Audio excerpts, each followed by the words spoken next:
listening to CaveRadioBroadcasting.com. The words and opinions you are about to hear are of the hosts and do not reflect the management of CaveRadioBroadcasting.com. Good afternoon and welcome to Down the Rabbit Hole. Today is Thursday, November 16th, year of our Lord 2017. You are listening to a Gen Pop Media production. We got Dave and Tony D in here today. What's up, guys? Hi. Hola. How you guys doing? Hola. We're doing okay. Traffic sucks, but, you know, that's a popular rant. All right, traffic. Weather, anybody? Yeah, It's beautiful. About the weather today? Yeah, beautiful. Not digging that. Not digging that at all. I'm actually fine with it. That was a joke. You like Those it are cold? two things I never, ever want to talk about. No? Not just on the show, I mean ever. Well, what if the weather caused traffic? That would be like the double whammy. It's happening. We're talking about it. What's happening in the world? What's not happening in the world? Looks like a lot of kid touching going on, huh? A lot of accusations thrown around. Yeah, and that's the problem is even if they turn out to be false, you Damage is done. You can't undo it. You've done it. Yeah, that's I don't agree with it. I don't agree with. I don't support anybody that does that kind of stuff. Absolutely. But I do also think that if you accuse somebody and it's not true, that's terrible as well. Yeah. Yeah. Well, It's called slander. Right. The person that's screwed over is the accused if they're not guilty. I have experience with this one. yeah. So you were accused with. I was accused of something I didn't do. The kind of thing that's just so ugly that I the hear court ya. of public opinion Yeah. renders its verdict. I mean, it just doesn't And you matter. can't undo it. You can't. You just can't. Can you share it? And isn't it Oh, funny? Yeah, I'll share it. It's not You know what I find funny too, and this pertains to your situation, among others I know of. You know what's funny too is when the accuser has zero credibility, and yet all of a sudden, the second they make their accusation, everybody's like, "It's like you just got accused by the Apostle Paul." You know, they're all of a sudden a saint. Or James Comey? Yeah, or James Comey. Or Donna Brazil? Yeah, I just don't see them in the same league with the Apostle Paul. Sorry, but Yeah, it depends who you ask. well, I would say anybody with a brain would know that there's a little bit of a difference. So you want to expand on that, Hoops? Oh, my experience? Mm-hmm. Oh, just my ex told people that I struck her, and I've never hit a girl. Well, I beat the crap out of my sister growing up, but I've never touched a girl before. And without going into all the details, there was a desire, I think, to get the spotlight off of something else that was going on in the house. Mm-hmm. And I was a convenient distraction. And once you say that, dude, Yeah, you can't unsay in a it. small, closed Huh? town, Well, aren't relationships still damaged to this day? And it's been 2 years. destroyed. It ruined my hometown for me, absolutely. And I don't know where paranoia begins and reality ends, because like I read people's faces and sometimes I feel like I'm getting scoffed at by people that I really don't know very well, whereas people used to be happy to see it. It was just a terrible experience that I'm talking about it as if it's in the past, because I think it is. Yeah. Going back, that show we had September 21st, actually, where I just felt like the animosity's gone. Yeah. It's still gone. Like it has. Well, that's good. I mean, that's good, because it's too bad that other people are bothered by it when it really doesn't do and has nothing to do with them. But you know, as long as you're able to let it go, it Now, means look, you can there's move some, forward. and this is true, I think, for all. You know, we are so influenced by the group. You know, social pressures, group dynamics, cognitive dissonance. Pack mentality. Exactly. We are a herd mentality. Yeah. Mm-hmm. And the people that I hung around, some of the more dominant personalities were really like gossipy types, that I was kind of surprised to see it because I'd been in Chicago for 20 years. And then I moved back to my hometown, my small hometown.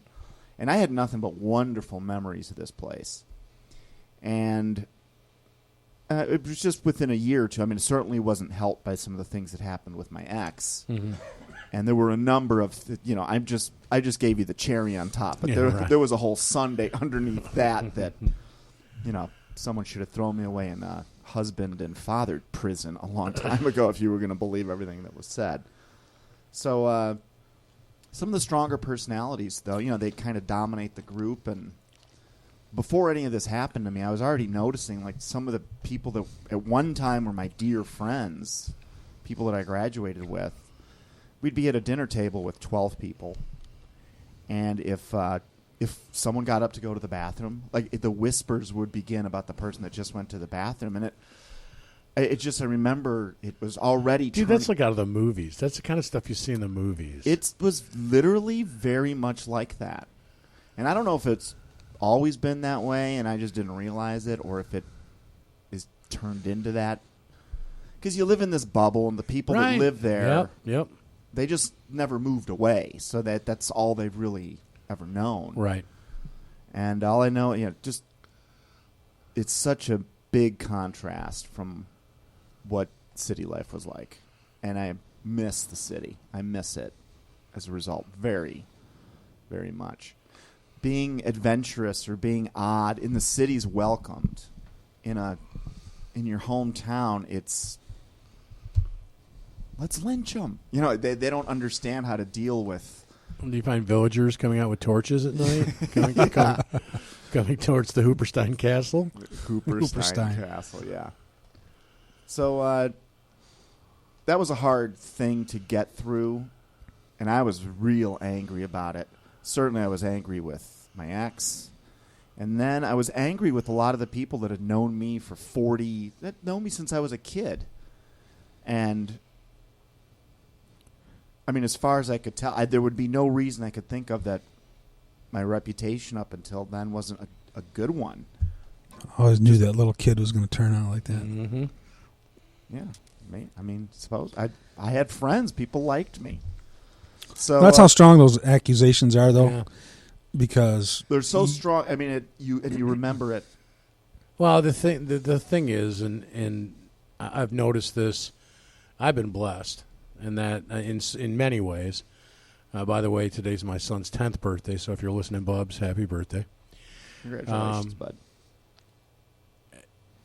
I remember when you were going through this, and you and I talked about it several times, and I still maintain what I said then, that if that's all it took to make these people that you thought were your close friends turn their back on you without even asking your side of the story, without even talking to you, you're better off without them. Because I've been very blessed. I mean, maybe it's the fact that I know how to be in a real relationship, that I've not saying that you're not, that you don't know how to be, but I know that I do know how to be, and maybe that's why I've got some great friends, because in my circle, if you go and talk to the guys that I've hung out with that have known me for 20 and 30 years, and you told any one of them that I struck my wife, first of all, they would be like, you're kidding me. No way. Unless you showed them video of me doing it, they wouldn't believe you.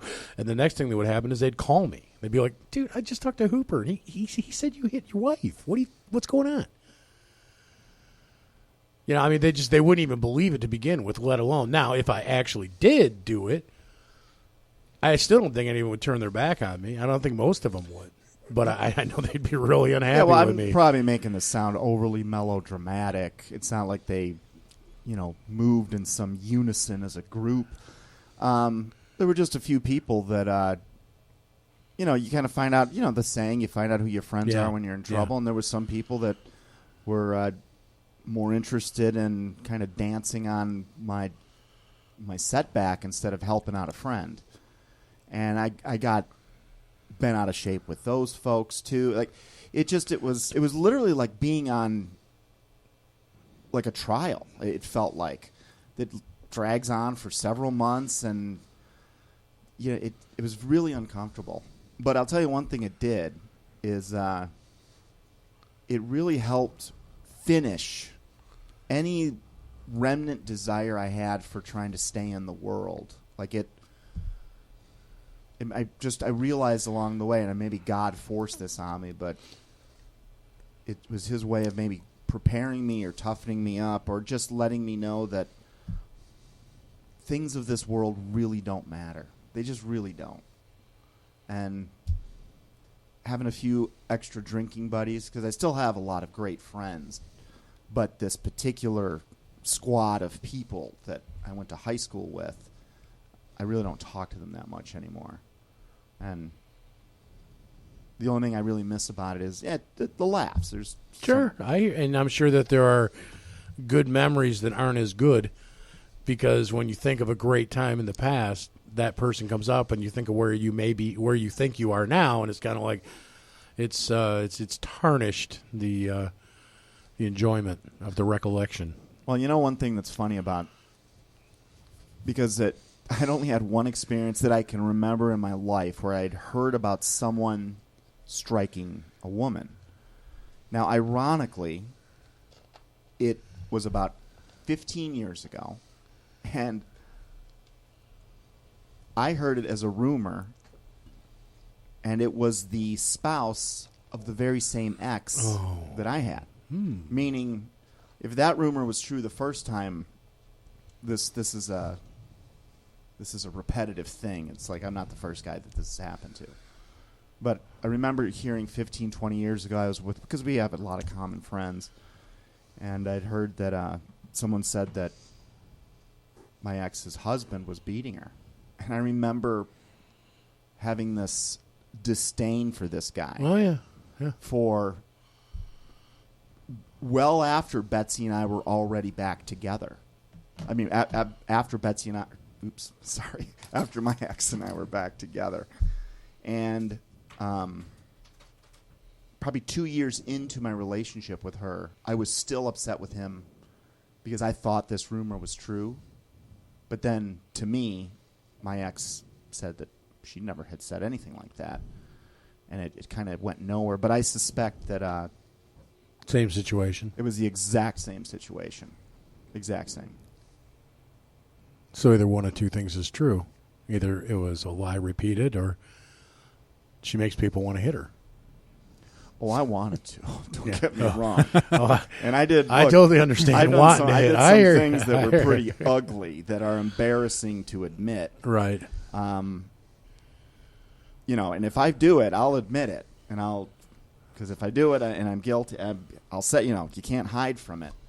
But I wanted to. Believe me, I've never come closer in my life. Did you have the Mel Gibson tapes all sent out? No, but I actually started to accumulate a few of those. Oh, is that right? Yeah, I got inspired one day. I was, watching Nixon. I was watching. I got onto these YouTube videos of guys that taped their spouses or girlfriends or fiancés who were going crazy. It actually made me feel better because on tape I saw maybe a dozen of these, and it was good. I needed to. It healed me to a certain extent. But I wasn't the only guy that's gone through this, because you can hear these girls threatening. I went through it myself, man. I'm going to call the police and say you hit me, and the guy's recording it, and she doesn't know this, but it's such an abuse of, what's the word? Power's not the right word, of a courtesy of society.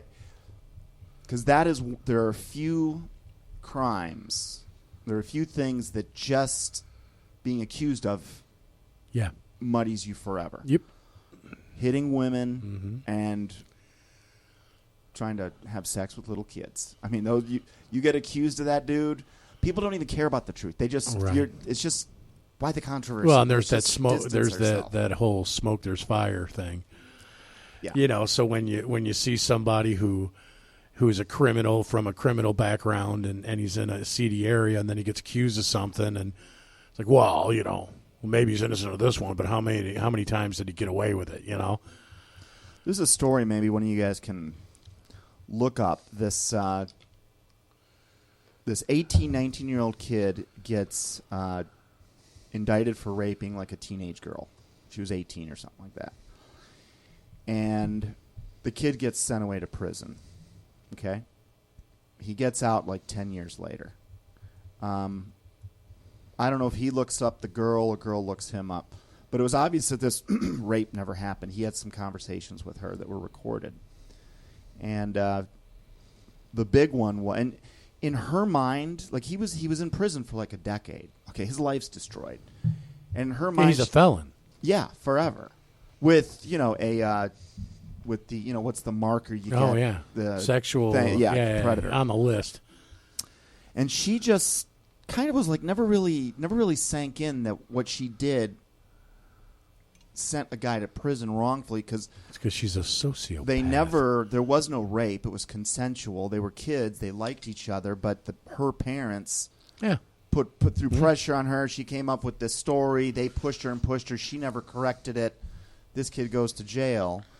He records the fact that she lied on the stand, and he took that to the prosecutor, and then they ended up putting her in jail. Good.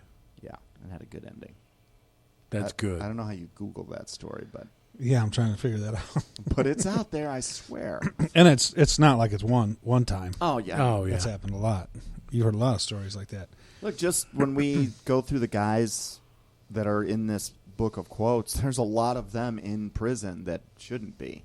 Well, you know the big story with the girl with the mattress in a school in New York. I don't know if it was Columbia or one of those schools, where she accused this guy of raping her, and she drugged this mattress around with her all the time to build up this animosity towards the kid. The kid, no trial or anything, he got thrown out of school and blah, blah, blah. And that's a lot of where this stuff is coming from with the schools, where they don't, if you're accused, the school looks into it. There's no, say, trial. There's no finding of evidence and things. They just expel you and you're done.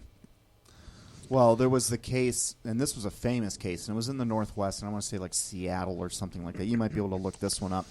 But this teacher gets accused of child molestation. And now, once the story happened and we can look back on it in retrospect, I'm going to say the story a little differently. He never did it. And this was actually later proven. But somehow, something like 30 kids and parents all testified that he did. See, there's this psychological thing that happens where people assume he's guilty, so then they want to help make sure that he goes to jail, and they start adding to the, it's called a stoning effect. And it was a famous case because they ended up digging. I mean, I don't know how they figured it out, but the guy was completely exonerated. But there was something, dozens of families were involved in putting out false testimony based on a rumor. And unfortunately, that's the power of this accusation is that even if you're exonerated, people still look. It's always going to be there. Right? Well, the programming's deep. Because even though, I find myself all the time, I catch my friends doing it, my friends who are awake doing it. You're used to picking up something off the TV or something, and you buy that as news. And even if it's different, you still have in the back of your mind that Pavlov's dog trigger. Mm-hmm. Even if if the story is false, that Hooper never hit anybody, if at one point you believed it, you're going to see him. It's going to be like, oh yeah, there's Hooper, and there's this. You don't even know why. You're That's not actually. I forgot the name of the principle, but it's a psychological. I find myself doing it where you actually you remember the information, but the source it came from. Yep. It's like source anonymous or something. I don't remember what I found. And it becomes irrelevant. I found this happening with good friends in regards to a couple televangelists. Okay, the televangelists were Creflo Dollar and Joel Osteen. Okay, and this is a smart dude, Christian dude, knows what's going on, And in fact, 2 people with Joe Osteen didn't even bother to look into the story. They just assumed he was turning people away. You know, that whole story they were making up with the flood in Houston, it was all crap. He was in contact with the authorities. The shelters were not over full. The problem was that they had installed break walls at Lakewood Church because of where it sits low. Okay, This is a recap of the recent flood and the Joel Osteen incident. All right, but I'm not aware of this Joel Osteen. Well, Okay, what happened in the recent was flood in Houston, they put out the story that he wasn't letting anybody into the church. Osteen he wasn't Right. offering shelter. He was keeping it. Not only was not offering shelter, he was turning them away. Like you said. He was turning them away. That was the story. And the deal was the local shelters were not full. He was in touch with the mayor at all times. And they have break walls installed because of past flooding at the Omni Center, which is Lakewood Church, okay, the former Houston Rockets basketball arena. And the water was up to the top of the break walls, way over the line, the safe line. Right. And they were concerned that if they let people in and the place flooded, you're going to have hundreds injured or dead. Right. So as soon as the water got back down to the safe line, they opened their doors and let people in, and they had hundreds of people in there with a couple hundred Lakewood volunteers, giving them food, blankets, letting them sleep there. So cots, I'm guessing everything. Joel Osteen's name was dragged through the mud. Oh yeah, then? because they said he wouldn't they started on super Christian Joel Osteen refuses to let flood victims into Lakewood Church. You know, when a guy like Osteen, when he gets hit with things from 4 or 5 different directions, which we've all felt on this show, we're just not on a national stage, right? Because his wife I think they just got divorced or something happened there, and now the reports that he's not helping. You know, this is like a horrible thing for a Christian. Minister. Just keep an eye on it. I wouldn't be surprised if something else happened. Maybe that Well, you never know. But you never heard on national news anything about them opening their doors 24 hours later. All the people they were helping, all the church members that were volunteering. You never heard anything about that on national news. That's why the retraction is always put on, page 9 in the corner. Right. And the same thing with Creflo Dollar. I guess I guess God wants him to have a jet, and and so a lot of people took issue with that. Just like they're always dragging Stephen Furtick into the spotlight because he has written a lot of books that are very popular, and he bought a $1.5 million home, $1.5 million home, with the proceeds from his books. And people freak out because, the dude's made millions off his books, and he has a nice house. There's got to be something wrong with him. Exactly. He's evil. And the thing is, like I said, I've seen it happen recently with Christian friends where Creflo Dollar comes up, and all of a sudden they're like, and I've watched this guy's sermons. I mean, he's right. He's what he's stating is biblically. His sermons are actually awesome. They're great.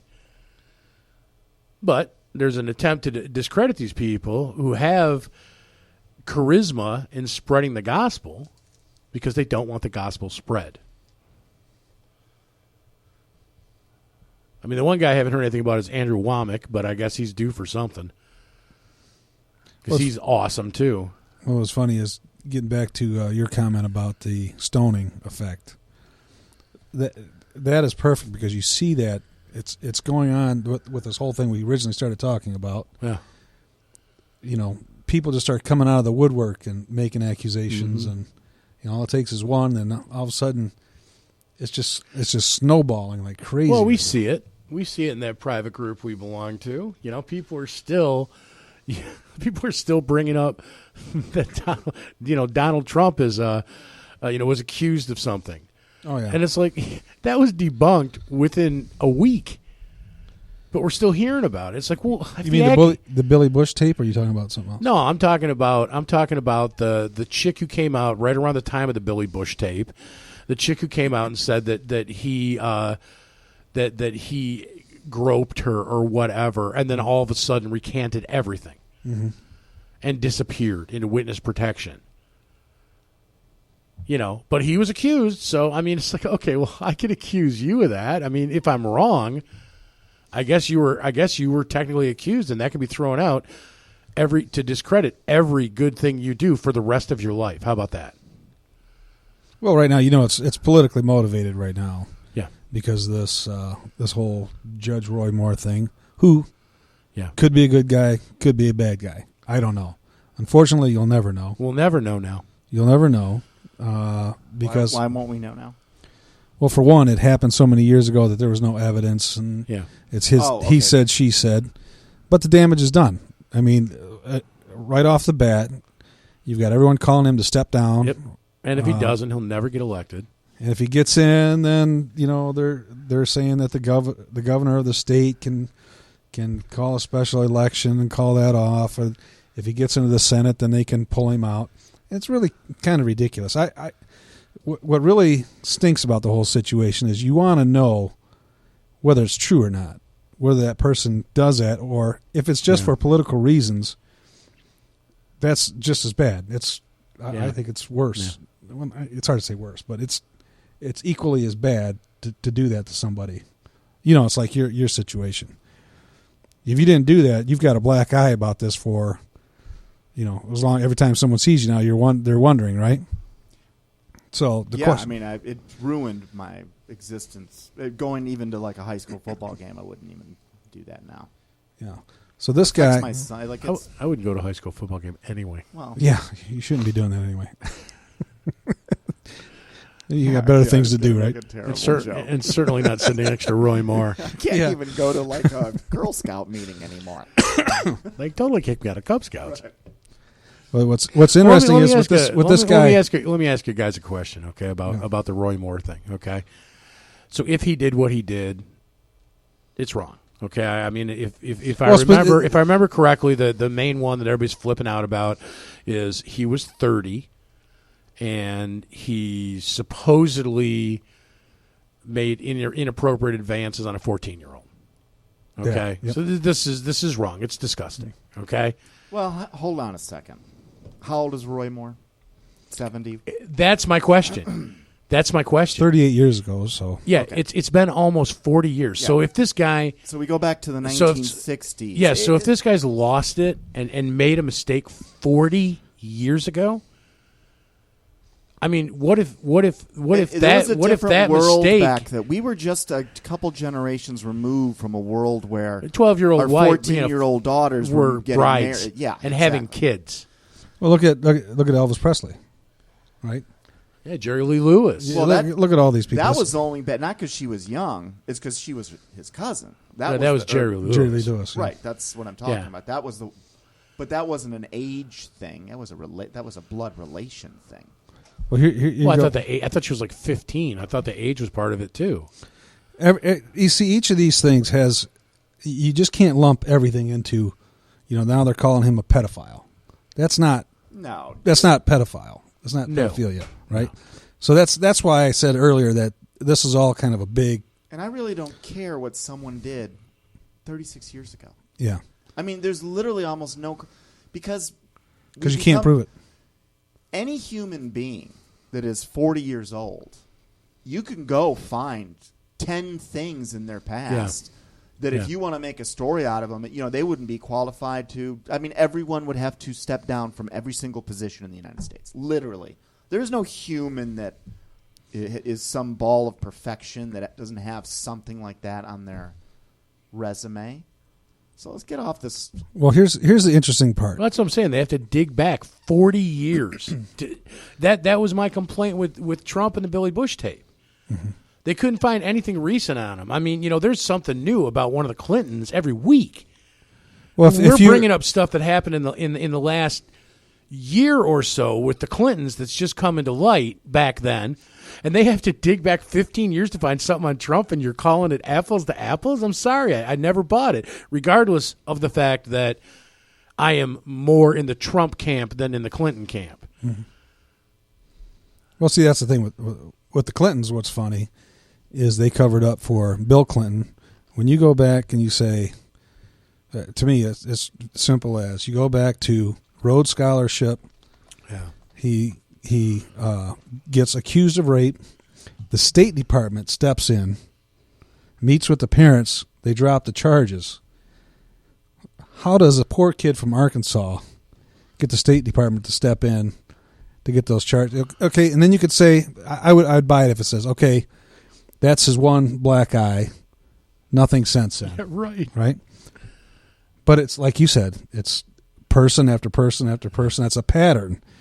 Roy Moore, I haven't seen a pattern yet. Exactly. Not saying he didn't do that. But the point is, kind of your point of, was it really that big of a deal back then? Look at Macron, you know. Oh, you go outside the United States, it's not a big deal at all. I mean, it's... His wife was his teacher. She was 40. He was 15. Left her husband and her 3 kids for him. And, you know, obviously they got married and they live together now. But she's 40, he's 15. They're having a sexual relationship, you know, blah, blah, blah. About. Huh? So that's what I'm talking about. Moving to France. That was your fantasy, but that's the kind of thing. It's this guy is a world leader and everything's good, but now everyone and their brother's coming out, oh, this guy's got to step down. First of all, if you're telling somebody they have to step down without the evidence, I don't trust you. Right? Yeah. So, but it's one of those. That everyone that we know of that's in the Senate and Congress and then that's been appointed to some government position, all of them should step down. Absolutely. In fact, there's quotes in here about literally these guys that are on the inside of this, you know, these circles, that by design everyone has something in there, a skeleton in their closet. Like, you don't get that high without a skeleton in your closet. Don't they put skeletons in your closet just to keep you in control? It's an insurance policy. Yeah. For them. And it works. Well, and that's the thing. If they're doing this, that's why it's a shame, because this is all politically motivated. Because if the guy didn't do it, you'll have the same thing where they'll say, "Oh well, he didn't do it, but he didn't get elected, and he's out, so we did our job." This whole political thing is, I really get sick of it because it's just a big game. They Well, wasn't the media outlet that broke the story a Soros-funded website? I don't Media know. Matters or something like that. It was somebody brought it up in comments I saw on one of the articles about him, that the site that broke the news, and everybody, that's the thing now, is just like some, was it ABC? Small site or web newspaper puts this stuff out, and then all the big outlets go with it, and it's just the truth. Well, see, that's like one of their things that they're doing now is you got these small sites. They'll have these small sites put it out, and then they report on it, and so they can't get in trouble. Right. So everyone sees this as a big game. Everyone sees it as a big political. Not everyone sees it, obviously, because you still have these people that think. Well, I mean, that's how much everything's changed. You know, I mean, you look at 10, 15 years ago, and the mainstream media, they actually, you know, the news came from them. They went out, they researched it supposedly, and they actually they initiated it. Now it's every crackpot on the internet, and then the headlines on CNN are like, Roy Moore, 14-year-old girl, blah, blah, blah.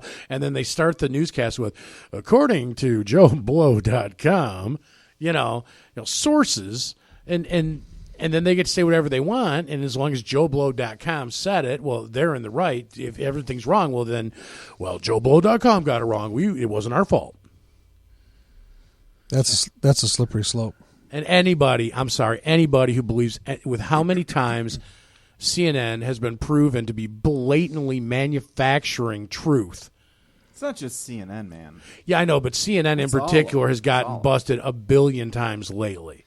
It doesn't matter. People don't listen to it. I know. It's just white noise. It doesn't matter. In fact, that was one of the quotes from Jim Mars. It's something along the lines of, if you were to think of the government as a person, this is a person that has betrayed us, lied to us, tried to harm us, tried to poison us, tried to kill us, and yet we keep going back to them we keep trusting everything they say next. Right. Isn't that I find that odd too, and I point that out so many times, but yet people still cling to that. well, if it came from ABC or CNN or something, that's real. Yeah. And say, wait a minute, they've been caught in a lot of this things that are going on. Same with the government. It's kind of interesting. The other day on this website, on this Facebook site, where we started bringing up about the 17 intelligence agencies. Well, Trump just came out and said there aren't 17. There's only 4, right? Which we've been saying. You got NSA, DOD, FBI, CIA. These are the main things. They're saying all 17. Everyone says there's all. What's that? Office of Naval Intelligence. Yeah, there's a smaller group than 17, right? But everyone clings to the 17. So the question was, okay, we'll name them. Who are they? And if they all said the same things, we only heard it from one person, which was Clapper, right? So we all know that we know in this room how many lies they've done, how much dirty stuff they've done throughout the years, and they don't have the best interest. But nobody outside here really believes that. That's why we're Tin Hat Club, right? So I bring this out about, well, these guys you trust. I trust our intelligence. I said, well, these guys are paid professional liars and cheaters and manipulators. That's what their job is. Yeah. Right?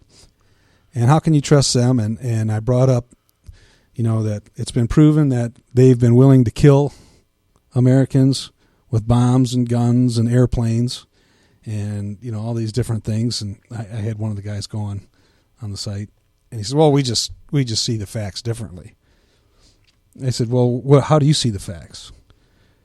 And, of course, he thought I was talking about 9/11, Yeah. And I said, no, this was Operation Northwoods, and I gave him the WikiLeaks link to it, And, about half hour later, I don't agree with that, with what they did. That was a bad thing. It's like most people don't know this kind of stuff, and they just trust these guys. You had Clapper come on in front of Congress and lie about the NSA recording and saving all these conversations and emails and all the spying that they do on the people. Yeah, it's common knowledge. He lies. They report on he lies, and then Snowden comes out. He's got to go back in front of Congress and admit that he lied.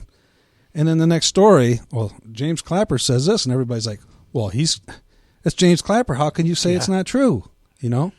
That's our intelligence. No, these guys are dirty. So, not all of them, but well, I mean, at the top they have to be. It's some of the people that got into it with the idea that they could change it from within. I mean, there are good people, obviously, in all branches of government, just not above a certain level.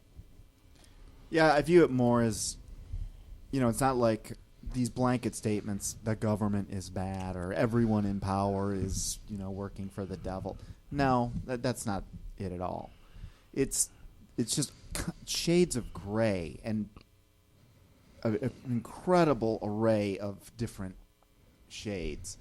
And I would say, though, that based on a percentage of all federal workers, the integrity, let's say, of federal workers today versus that of federal workers 50 years ago, do you think it's higher or lower? Not even close. Exactly. I think so. But the integrity of society, it's just a symptom of society. Do you think the integrity level of society as a whole is higher or lower than 50 years ago? We're going to follow our leaders. Right. We're going to follow their lead. And when we're reinforced over and over with, being, crafty, slick, to get ahead, we're patted on the back for that. And the days of doing the right thing even when no one's looking are just over. I mean, you've got to be... I mean, there are very few people outside. It's just hard to find these days. I agree. It's just moral decay everywhere. It's just another sign that this party cannot possibly go on much longer. Because we are... I was just going to ask you that. Does it give any hope of things changing? Do you think there's any way to turn it around? Yeah. the appearance of Jesus Christ. And literally, that's the only thing. There's no. So normal times, there's not. No, man. I don't necessarily agree with that, but no, the control over society, it is so complete. And the more I've looked into it, the bigger I realize how this is. I mean, there are millions of people actively involved in this cabal that are walking around with secrets. They don't know, very few of them know the whole picture. They just know their little part of it. Yeah. I agree, but and I realize that we are a tiny percentage of a larger population, but I think that it would take just as long to unscrew things as it took to screw things up.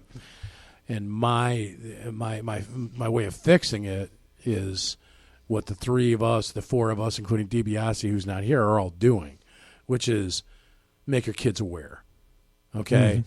Mm-hmm. If our kids all end up in the same group, then there's going to be about 7 kids out of a larger group that know what's going on, that have a clue, and they're going to do the right thing because they know God's watching. Well, because I was thinking about it, my son's getting baptized this weekend, and I thought about it. We had a conversation the other day, and he asked me, he's like, so Dad, so when you were my age and you were a Christian, what did you and your parents talk about? And I'm like, well, I wasn't a Christian when I was your age.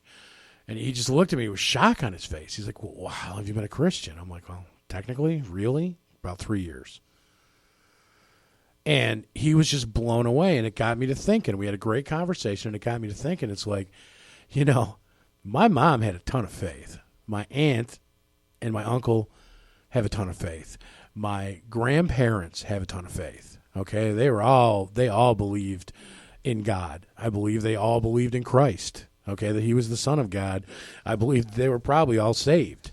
And I absolutely expect to see several of them in the afterlife, okay? But no one ever talked to me when I was a kid about God.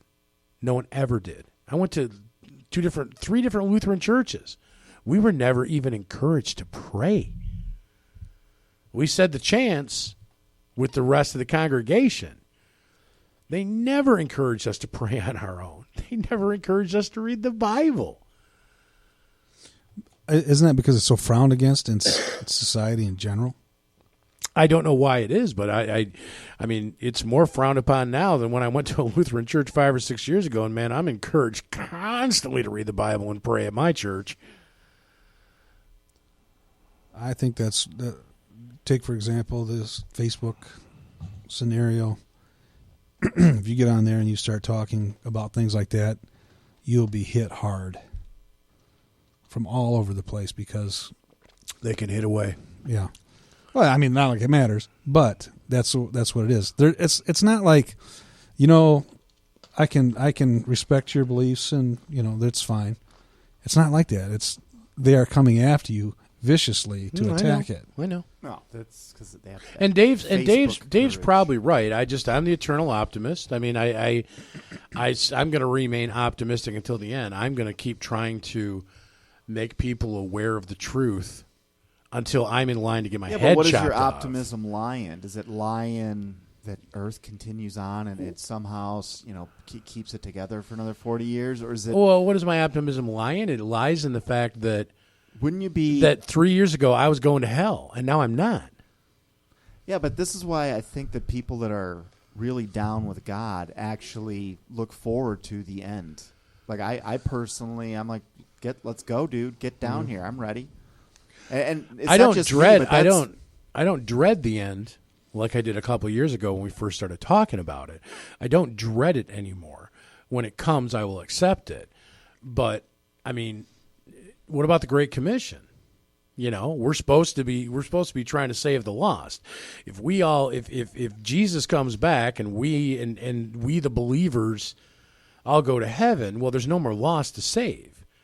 I mean, think of how, we're going to be happy because those that we love that have been saved, we're going to be united with them for eternity in paradise, okay? I think once we're there, we're going to be going, why did we ever want to stretch out our existence knowing...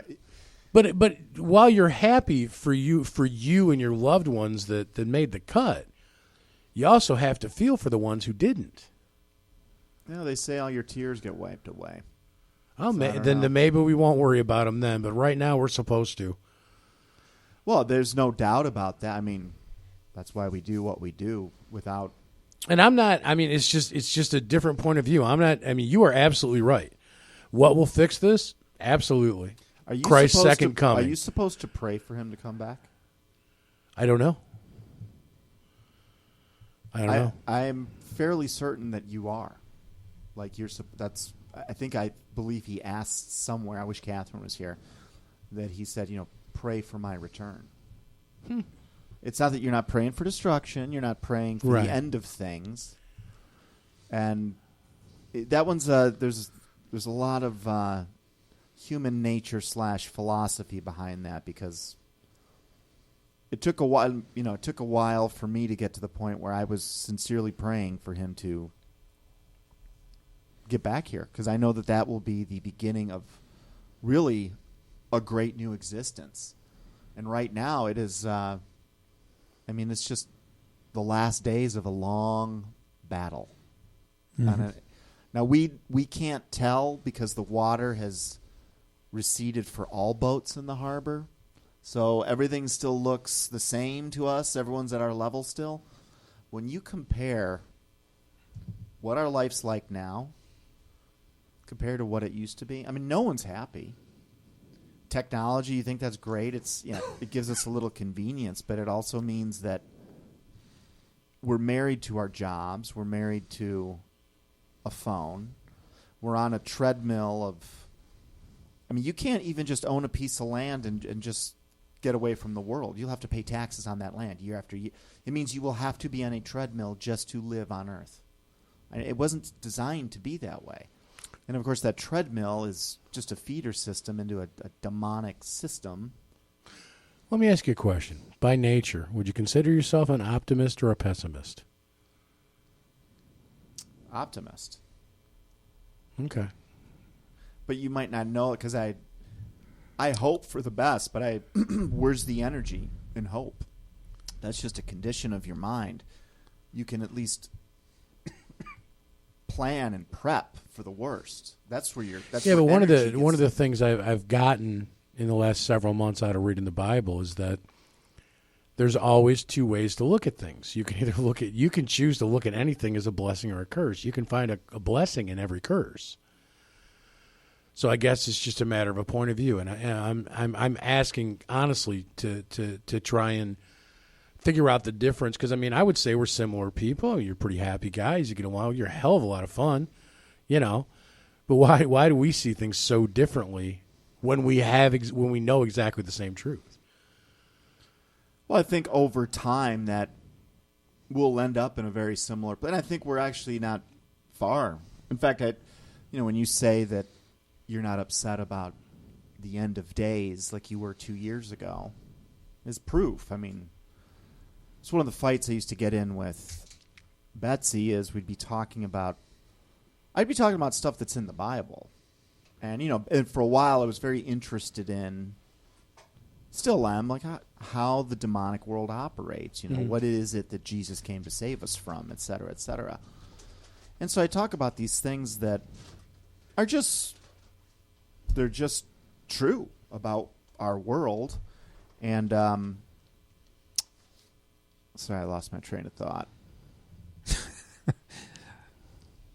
It was the bag. I can't. Something like that happens. These noises distract. Squirrel. What was I talking about? We were talking optimism versus pessimism. You're talking about things in the Bible. So we would argue. She's like, "Why are you always being so negative and bringing up all this negative?" And I'm like, I don't even view it as negative.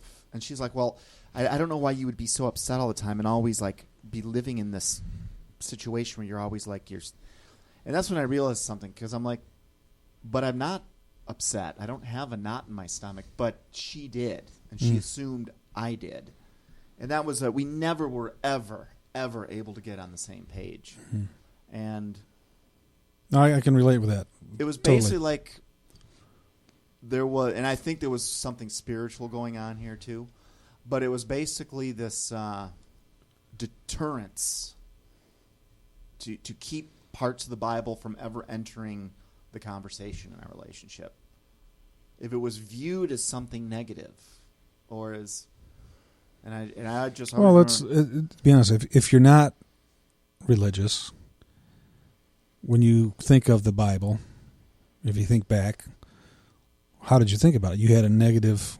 I think most everybody that's not real familiar with it always see the Bible as very negative, and they're scared of it, and stodgy, mythical. Oh, you want to do something boring Friday night? Let's go have Bible study. Make jokes. Yeah, I mean, there's a reason that's an impression. And how funny is it? Because what's another way to talk about this book? It actually predicted the future before it happened. It actually is the only documented story discussing where humanity came from. Outside of that, there's just nothing but ridiculous conjecture. It talks about the rules of the universe, what is really going on behind the scenes of our world. It's never been wrong. It's written by a hyper intelligent alien race person, literally, that's not bound by time. I mean, it's a sci-fi miracle now. Yeah, I find it interesting like that. I look at it like that. It's a sci-fi miracle, and I'm trying to study it to understand this. Whereas before, I looked at it as kind of, I'll say it was a negative. Yeah. It was boring parables and lessons about giving money to the poor. How do you get through that? Yeah. We've been reading, we're just finishing the book of John. We've started a family devotional to get Howie involved in more actively reading the Bible. And we're just finishing the book of John. And what has blown him away. And I guess I'm used to it because I've been reading it for a few years. John was actually the first book I read and studied. And it's just how Christ would basically walk up to you when you're hungry and hand you a Big Mac, and people would stand there and go, "But I'm hungry. What are you going to do for me?" I mean, the dude is showing you miracles. There's a book on your table that says he will make the blind see, the lame walk, the mute talk. And then a blind, mute, lame guy comes in, walks out perfectly well, talking and seeing, and they're like, "You're saying you're the Son of God? You're blaspheming, dude." And then they ask him, "What proof do you have you're the Son of God?" And it's like, well, maybe the lame, blind, mute guy could walk over and bring you some bread. I mean, it's just amazing. I mean, he was performing miracles in front of them, and they're kind of like, "You're not the guy." Well, some of them, but many of them. I'm talking about the Pharisees. I'm talking about the religious elite, the ones who were the most educated and supposed to know, the people who were supposed to alert the masses that the Messiah came are the ones. The masses are going, "He's the Messiah." But I think, and the bosses are kind of like, I don't think they made like a mistake. I think that those were traitors put in place long before Jesus was there, and have been. I think basically Satan, through his human emissaries, has had as much control as he can possibly get over human affairs, even if it was for nothing other than to just be a pawn piece in a chess game to hold a position for a while. Yeah. Maybe it's something that he'll use later. It could be nothing, but this is the more I look into it, the more massive this network is. It's massive, and it's global, and it's been around since dawn of time. There is no much. getting out of this. There's nothing. I mean, they have everything from medicines to water to foods to the military to what's in space to the media to our currency. It's all interrelated. They've got complete control of it. Well, you know what blows me away? Something as simple as fluoride in the water. How are they getting away with that? I mean, there's so many studies, so many people have put that out there, and yet, man, we're just drinking it up, baby. Just give me some more of that fluoride. It's because I think that goes to the trust in government. Oh yeah, someone else will take care of it. I'm sure there's someone worrying about that, and there's that feeling that cumulatively the group must be taken care of, but they're not.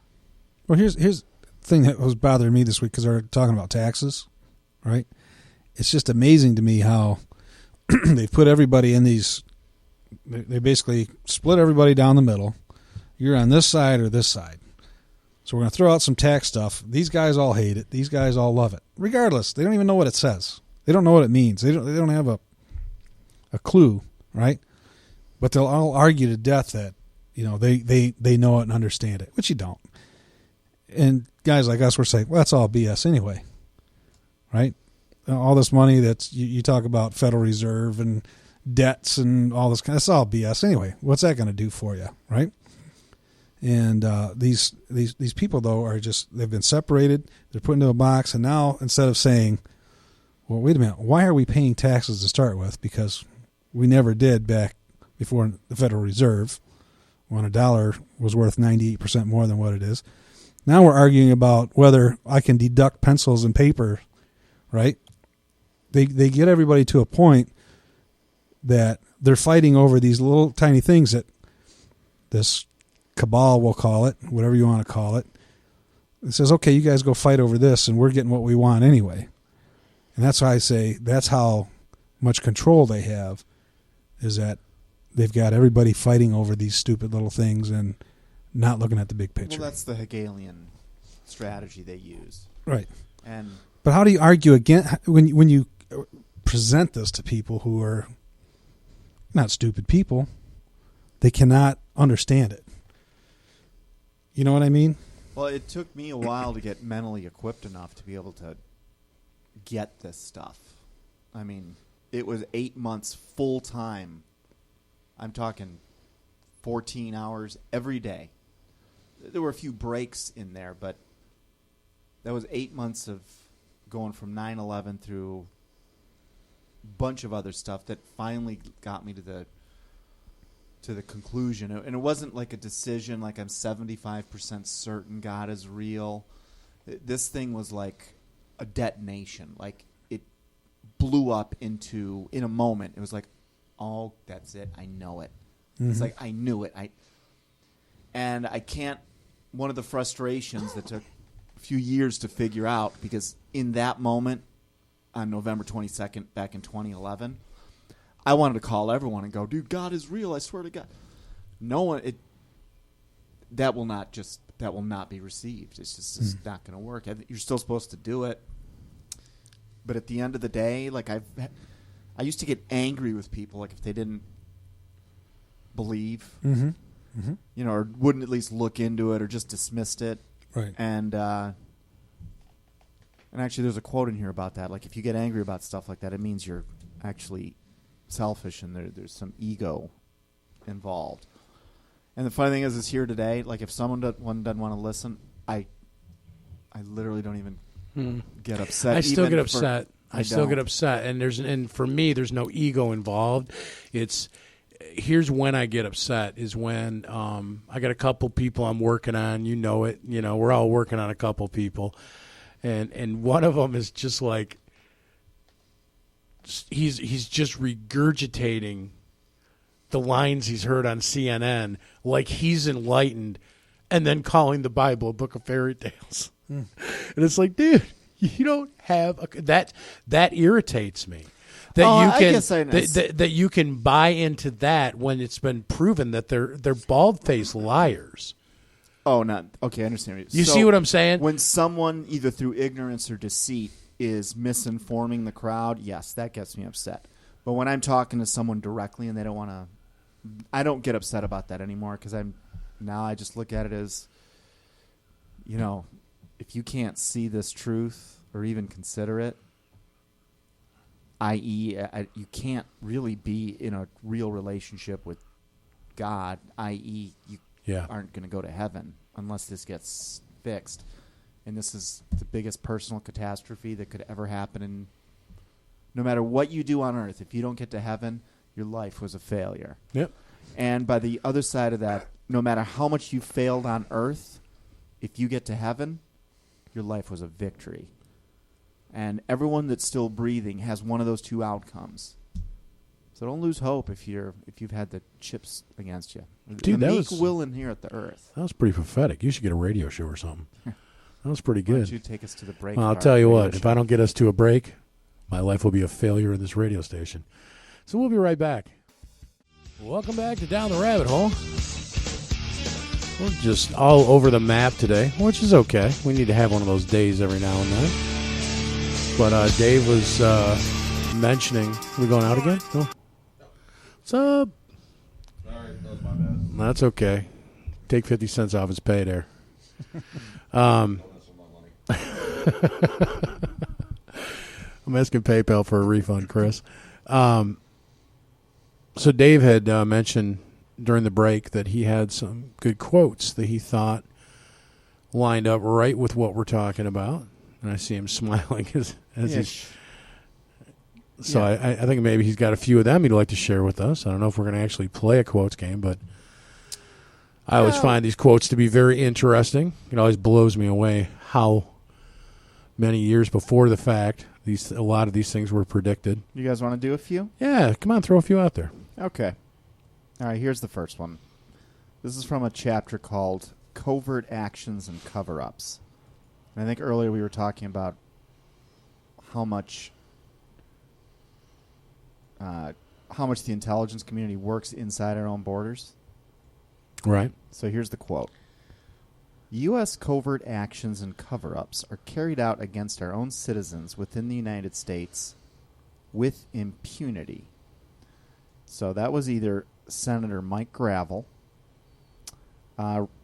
Ramsey Clark, the U.S. Attorney General, John Stockwell, a former CIA agent, or Jim Garrison, the prosecutor in the JFK case. U.S. covert actions and cover-ups are carried out against our own citizens within the United States with impunity. I'm going to say Stockwell. Chris, are you playing? No, I'm not playing this week. We'll say Garrison. It was Attorney General Ramsey Clark. I was going to say that. Yeah, he had a lot to say about stuff like that. Want to hear another one? Well, Yes. here, can I add to that one? Mm-hmm. It's kind of along the same vein, and I just recorded this, I think yesterday or today. State secrets privilege. You guys aware of that? Mm-mm. No. It's a common law privilege that allows the head of an executive department to refuse to produce evidence in a court case on the grounds that evidence is secret information that would harm national security or foreign relation interest if disclosed. So when you say these are carried out with impunity, there's laws in place for all that, specifically that covers that. I actually ran I won't be able to find it because I don't think I highlighted that one, but I've got several quotes that back up that exact statement. This is a part of the book where we're talking about how people individually and how people in groups are influenced. Like, how is all of this deception being pulled off? Here's another quote. This is from a chapter called Education and Indoctrination. It says, the minority, presently the ruling class. So this person's recognizing that the ruling class is a minority of people. The minority, presently the ruling class, has the schools and press, and usually the church as well under its thumb. This enables it to organize and sway the emotions of the masses and use them as its tool. So was this Jim Marrs, Noam Chomsky, Stanton Friedman, or Albert Einstein? Who's Stanton Friedman? Economist. Chomsky. Okay, I'll play Howard. I'm going to go with Mars. Would you guys be surprised that that was said in 1932 by Yeah. Albert Einstein? Because that's who said it in 1932. Oh, what's he know? Yeah, he's pretty smart for Einstein. He was the head tinfoil hat wearer of all time. All right, next quote. Ready? Mm-hmm. And let me know if you've had this one before. Diet, injections, and injunctions will combine from a very early age to produce the sort of character and the sort of beliefs that the authorities consider desirable. And any serious criticism of the powers that be will become psychologically impossible. Even if all are miserable, all will believe themselves happy because the government will tell them that they are so. So, was this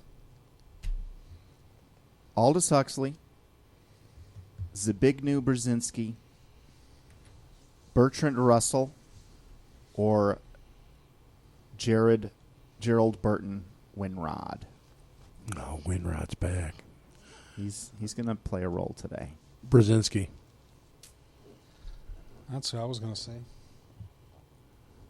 What year do you think this was said? Decade. 70s. Because I picked Brzezinski. Obviously. Now I'm rethinking that. It was said in 1952 by Bertrand Russell, British mathematician, historian, social critic. 1952. Here's another quote. Similar. We are in process of developing a whole series of techniques which will enable the controlling oligarchy, who have always existed and presumably always will exist, that's the Illuminati, to get people to love their servitude. This seems to me the ultimate in malevolent revolution.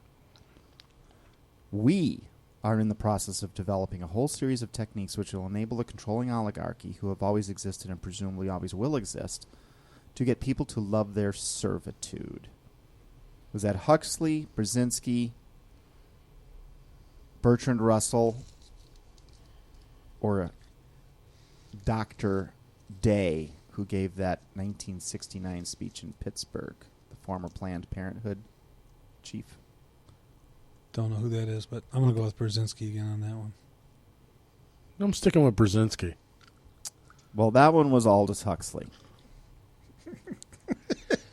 Good job, He guys. loves the Are we keeping Huxleys. track of this? No, I'm not even keeping Let me give you track. another chance. Here's another quote. Speaking of a future, at most, only decades away, an experimenter in intelligence control asserted, I foresee a time when we shall have the means and therefore, inevitably, the temptation to manipulate the behavior and intellectual functioning of all the people through environmental and biochemical manipulation of the brain. Fluoride. Was this Huxley, Brzezinski, Russell, or Dr. Carlos Delgado? What era is Russell from? Bertrand Russell is from the... Well, he gave the last quote, which was in the 50s. He lived...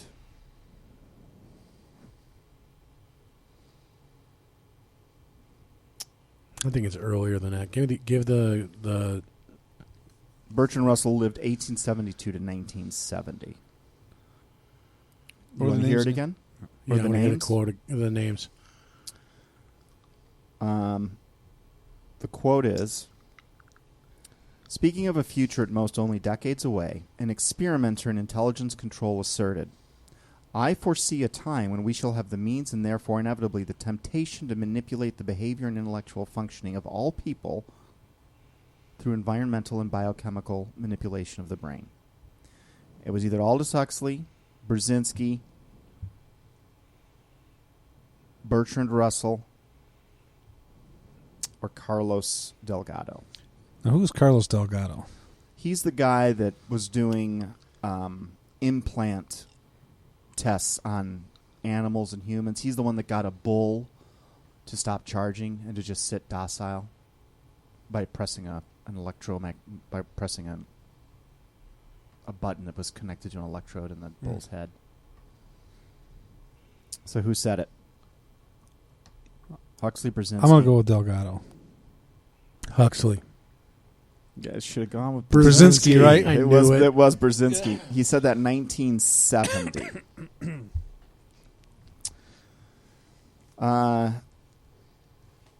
Okay, last one from this section. This is from a chapter called "Tampering with Our Bodies and Our Minds." I don't know if that's what it's going to be called. Oh, shucks, but it's going to be something close to that. Here's the quote.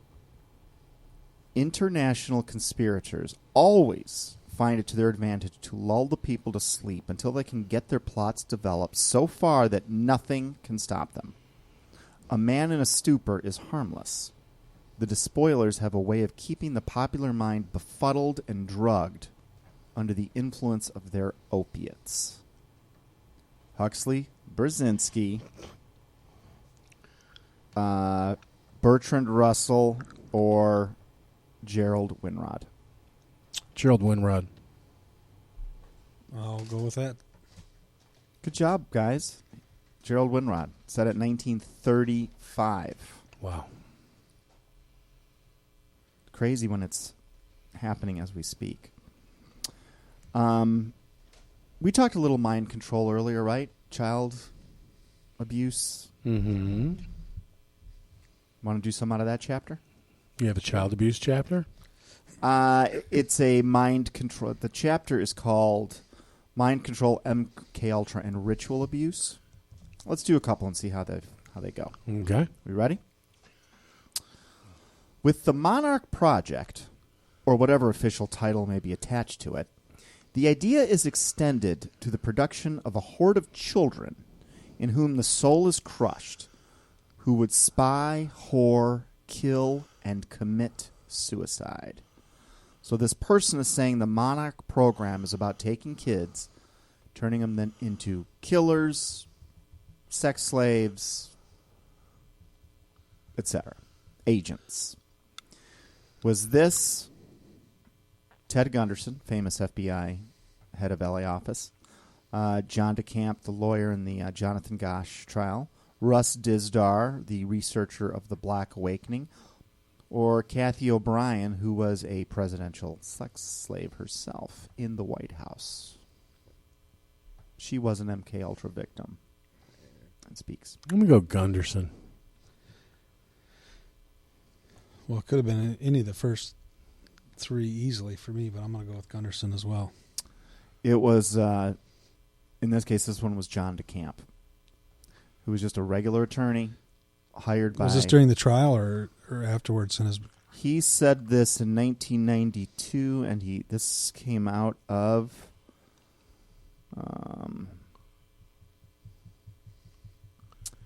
his book, The Franklin Cover-Up, Child Abuse, Satanism, and Murder in Nebraska, tied to the Franklin Savings S&L Bank. Yeah. And again, the ties between banks and demonic activity like this. The links are vast. Want to do another one? Yeah. Please.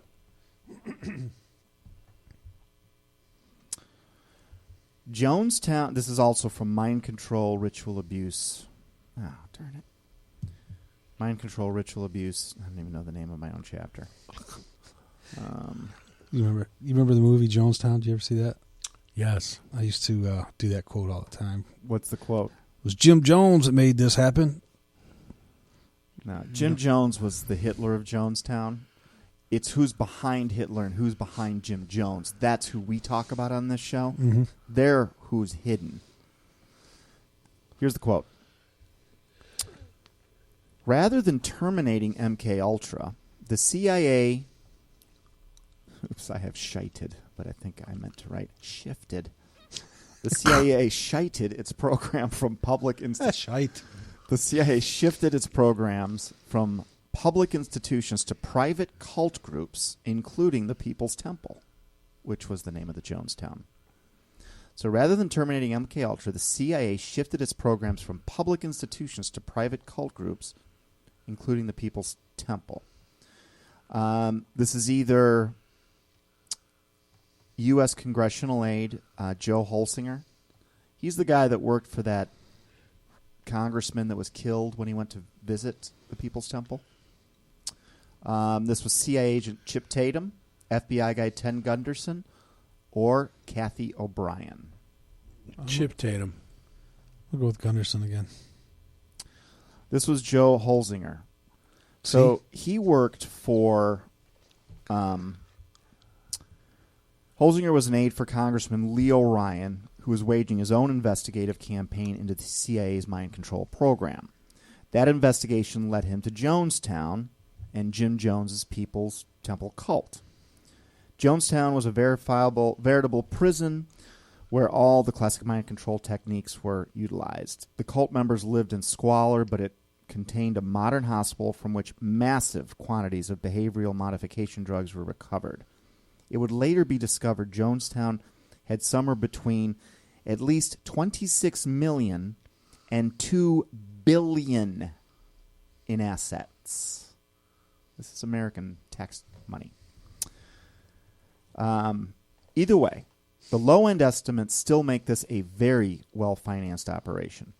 One of Jones's top aides was George Philip Blakely, who recruited mercenaries for the CIA.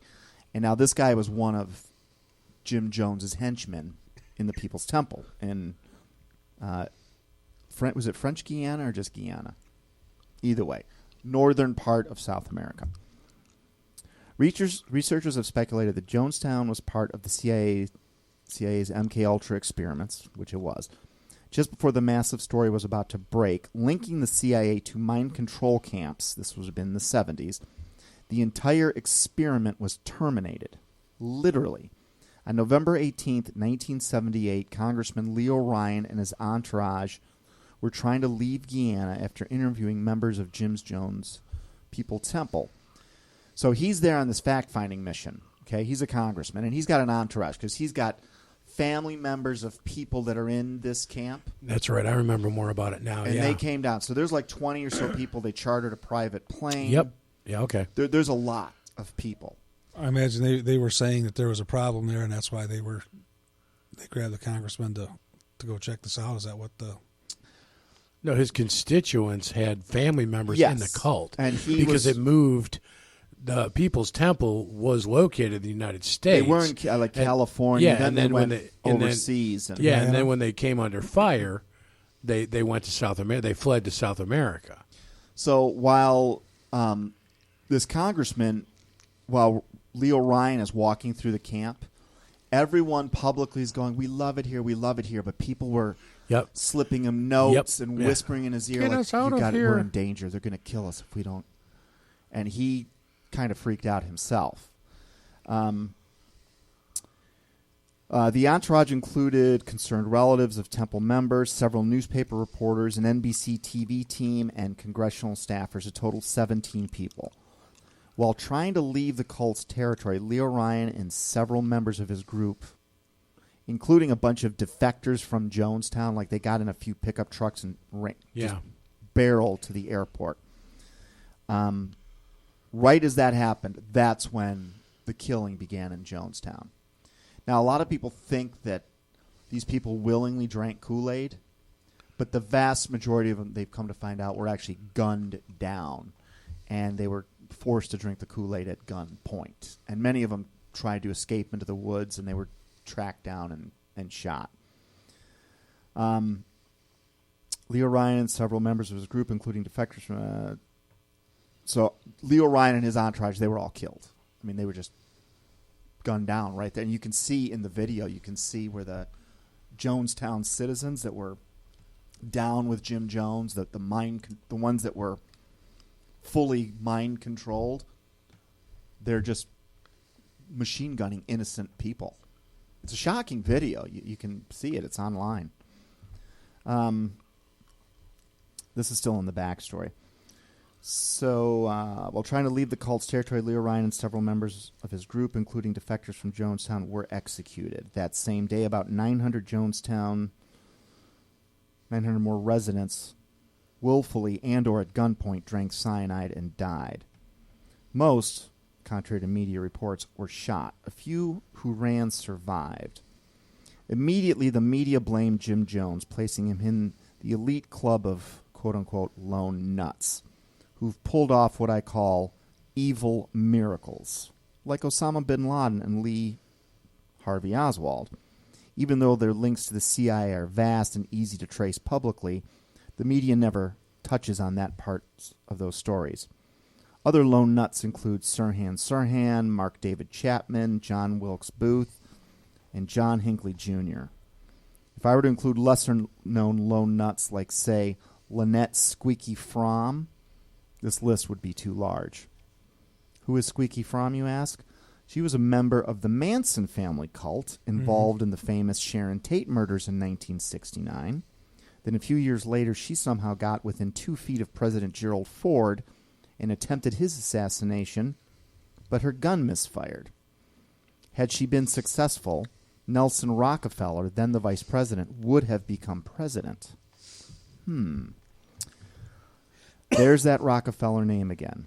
Anyhow, the list of lone nuts like Jim Jones and the tragedies they engineer, like the Jonestown Massacre, share some remarkable characteristics. All are directly linked to the CIA or secret societies, i.e. the Illuminati. Prefabricated news stories, not consistent with the facts, aired before certain information could have been known.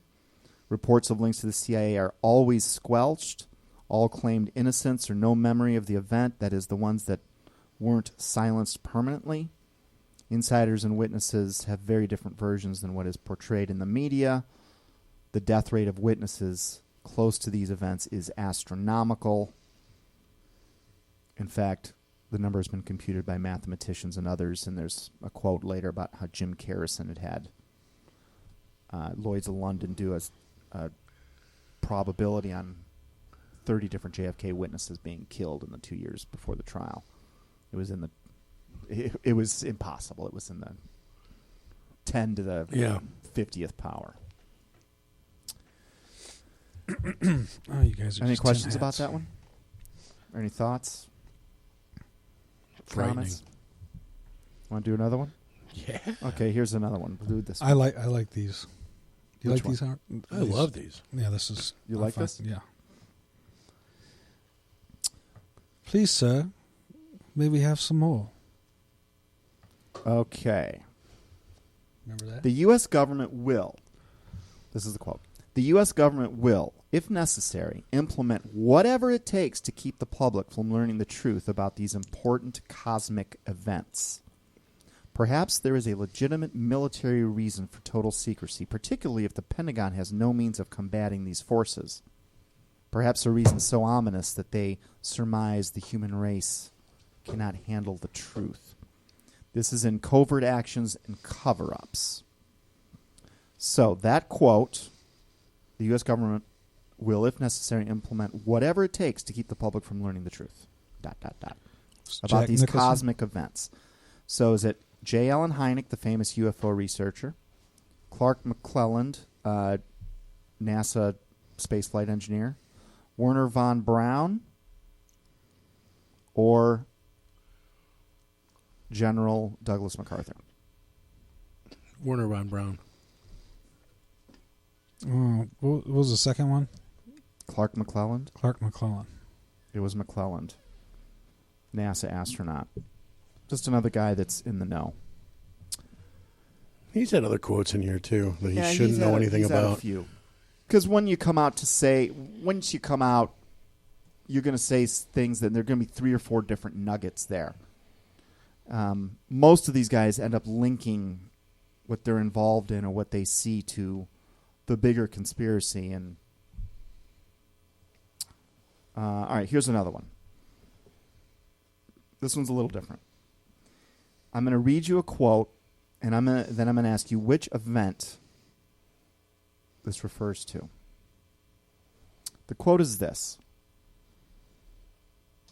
This is a classic cover-up of immense proportions. I'll even tell you who said it. Brigadier General Benton K. Parton. Was this about 9/11, the Gulf of Tonkin, Oklahoma City, or the USS Cole? I'm going to go with Oklahoma City. Gulf of Tonkin. It was Oklahoma City. Very much like 9/11, Oklahoma City, same setup. They blamed it on a truck bomb that Timothy McVeigh had something to do with, but the whole building was wired Yeah, they had several bombs that for were not explosives. exploded. There was a lot. That whole building was supposed to be demolished, but some mistakes were made. I They think had a couple unexploded bombs from the videos that I watched. They were talking about they had the fire folks and people there, which was in the news, on local news, and I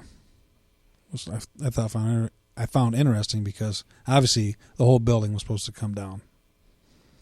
Because they said those even more powerful bombs were the ones they found that were unexploded. Yeah. Actually, all those events were false flags anyway. What was the last one you said? The USS Cole bombing? Yeah.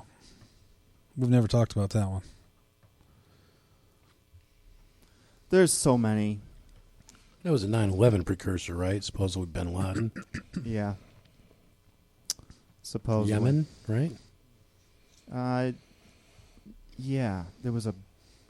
We had a ship docked somewhere, and they just supposedly rode up to it with a bomb on it. Yeah, and in like a fishing boat with an outboard motor.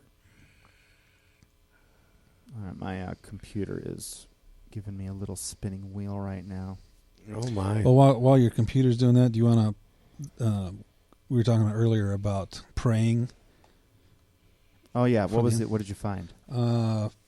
Right here, we've got... let me see which one is the best one to start off with.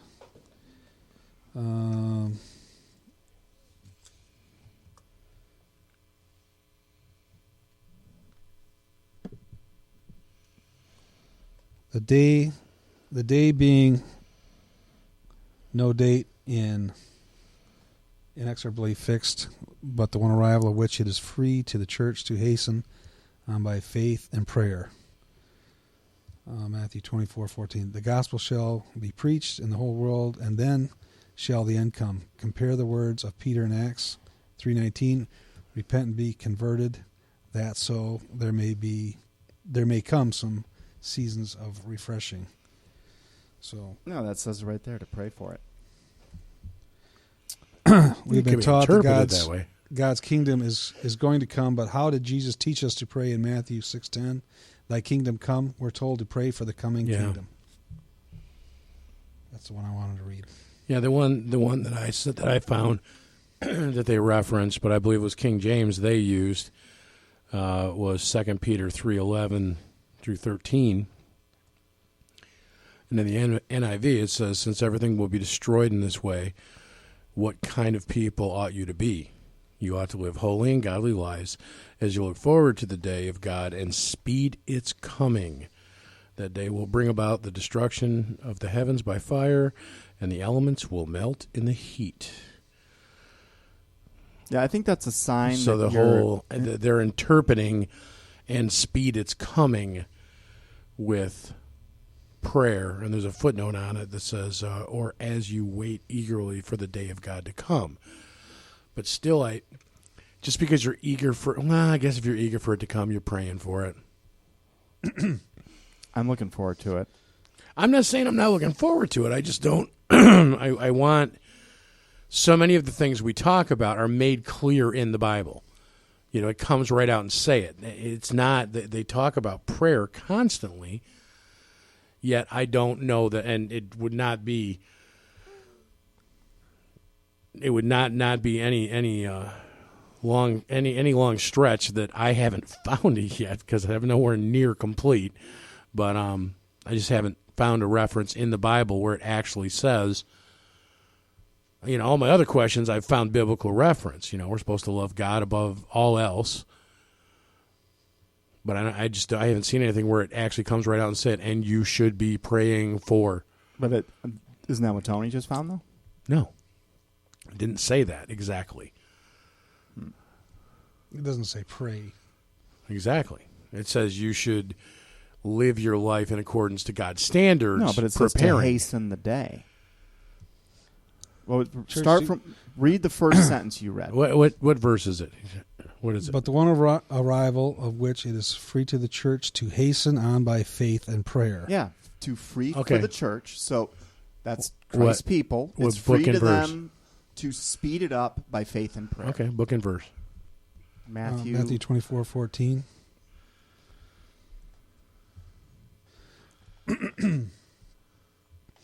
Therefore, what manner of person ought you be in holy conduct and godliness, looking for and hastening the coming of the day of God, because of which the heavens will be dissolved, being on fire, and the elements will melt with fervent heat.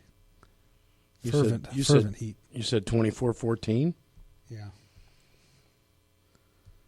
Okay, so in the NIV, 24:14 is, and this gospel of the kingdom will be preached in the whole world as testimony to all nations, and then the end will come.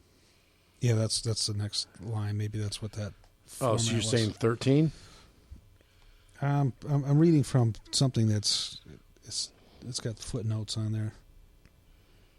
Okay, see Matt 24:14. The gospel shall be preached in the whole world, and then shall the end come. Compare the words of Peter in Acts 3:19. Repent and be converted, so that there may come seasons of refreshing.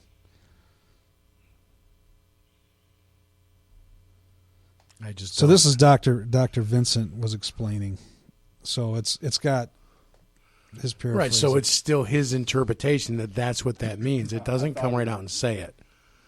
All right, well, I'm going to work on it. Yeah, let's do some research on it. I would like to know, because, if I'm supposed to be and I'm not, I'll get on it. I'm pretty sure it's in there. Okay. Rob couldn't come up with a biblical verse either. Okay. I've got a non-biblical one. You ready for another one? Yeah. Sure.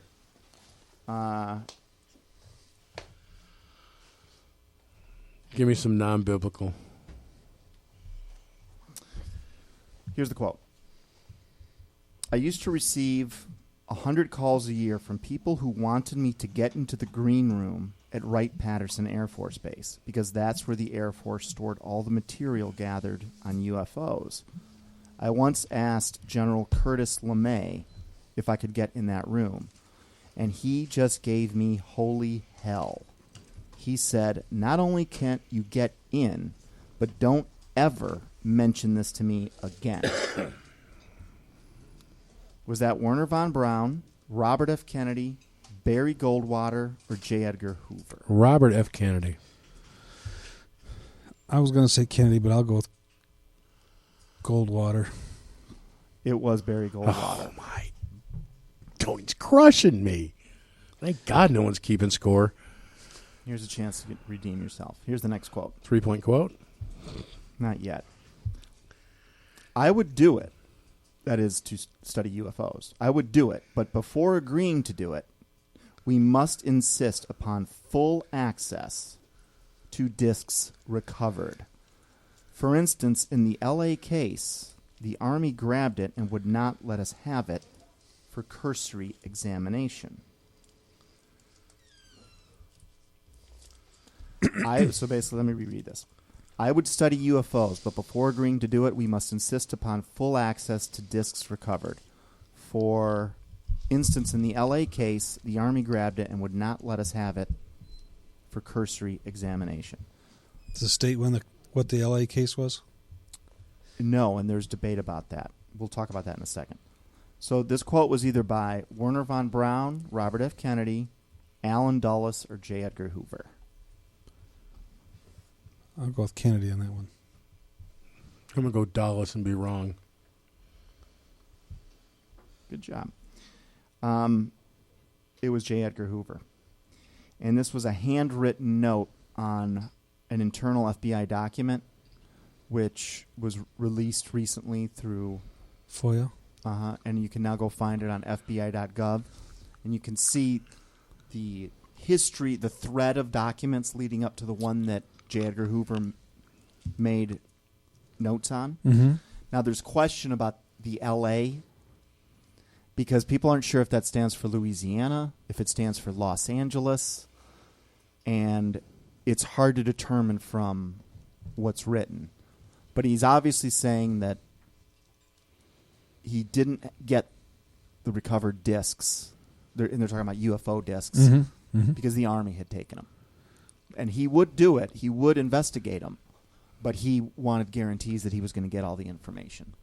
He even, Well, that's telling right there I when he would says lean- that you have to get the disc, right? what's that? Well, that's telling right there. That's Yeah, we have to get the disc, meaning I would lean There's no question. way more towards L.A., meaning Louisiana. Because if it landed in Los Angeles, how would they get it out without people knowing? well, it's- Oh, well, dude, look up the Battle of Los Angeles. In 1942, do you guys know about this? I thought you were talking about the movie. Oh, yeah, right back in the 40s. They thought yeah. it was the Japanese, and that this. I Yeah, mean, we were firing yeah. on this thing for an hour, and shells are bouncing off of it. It was nothing man-made. You can do anything in the world if it's not on television. People won't believe it. Who cares? Okay. Ready for another one? Sure. Okay. What year was this said? Whoever's closest gets a point. Here's the quote. Everything is infiltrated. At present rate, within the next few years, the Illuminati will have the American people under tighter surveillance than Hitler had on the Germans. And the beauty of it is, the majority of the Americans will have been so frightened by Illuminati-backed terrorist incidents that they will beg to be controlled as a masochist begs for the whip. What year was that said?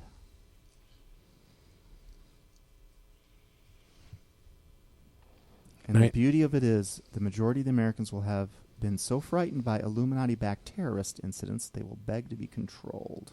1948. 52. It was 1975.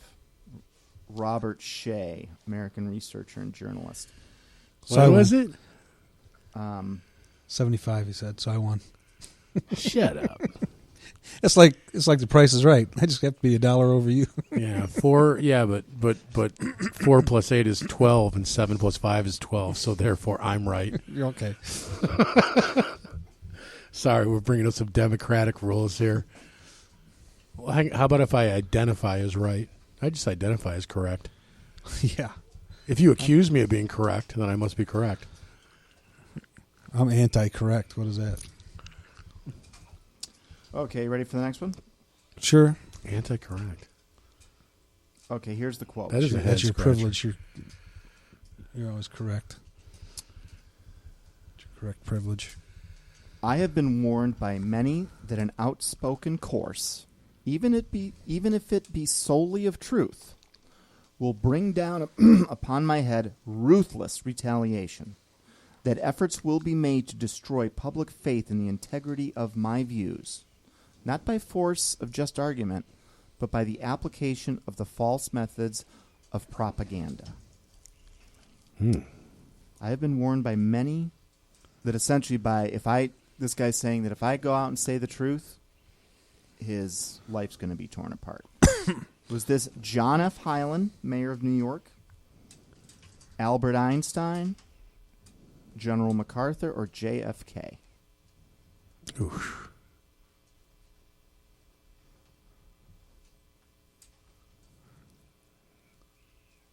First two again. John F. Hyland, Albert Einstein, MacArthur, or JFK? And who was Highland? He was the mayor of New York in the 1920s. John Highland. That's what I was going to pick. It was General Douglas MacArthur. Oh, my first choice. Always, always. All right, let's do another related one. What was that in relation to? There must have been something going on. Good with- question, but he was starting to talk about how we're being visited by something that is not of Earth, and that's where the next war will be, which was part of an address he gave at West Point. Okay, here's another related quote to the one we just did. Woe to the public officials who dare to resent their dictatorship. If there be such public officials who will not submit to their imperious dictation, then the floodgates of lying press propaganda are released, sweeping the unhappy public servant to an earthly as well as political grave, or compelling him to compromise with his conscience and become the subservient tool to the end of his term. This was either same choices. Highland, Einstein, MacArthur, or JFK. Highland. You got it with Highland. It's funny how that applies today, and that was, what, in the 20s? Yeah, 23. Yeah, it's the same plan. It's like this history repeats itself or something. Or it's predicted. All right, this is silencing. Let's see if we can squeeze Thousands in. of years How much ago. time do we have? We have 2 minutes left. All right, let's see if we can squeeze in these next couple that are related. Here's the quote. Someone in this room will just know this one right off the bat. Anybody can answer. Our society is run by insane people for insane objectives. We're being run by maniacs for maniacal ends. I'm liable to be put away as insane for expressing that, which is what is insane about it. You are being run by people who are insane and you don't know it.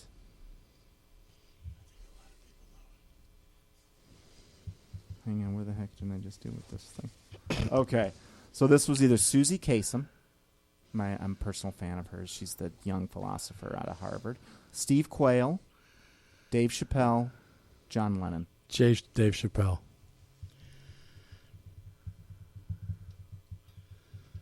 Go Lennon.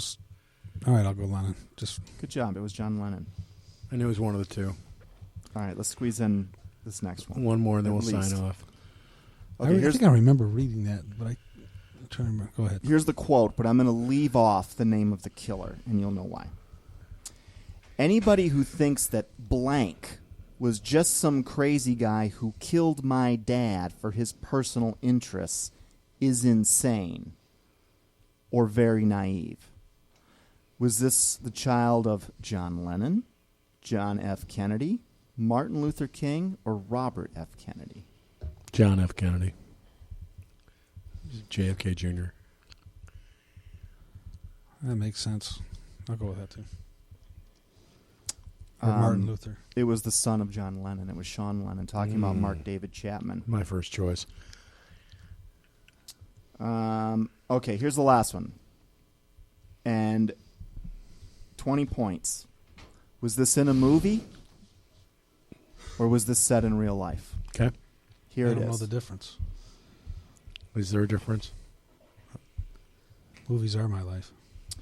Several days after the president's assassination, Underhill appeared at the home of friends in New Jersey, apparently badly shaken, and charged that Kennedy was killed by a small group within the CIA. He told friends he believed his own life was in danger. We can't learn any more from Underhill, I'm afraid, because shortly afterward, he was found shot to death in his Washington apartment.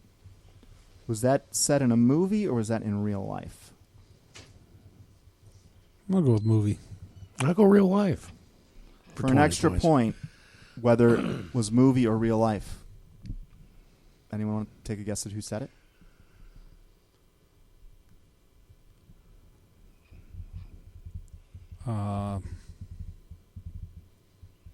Trying to think of who the director was.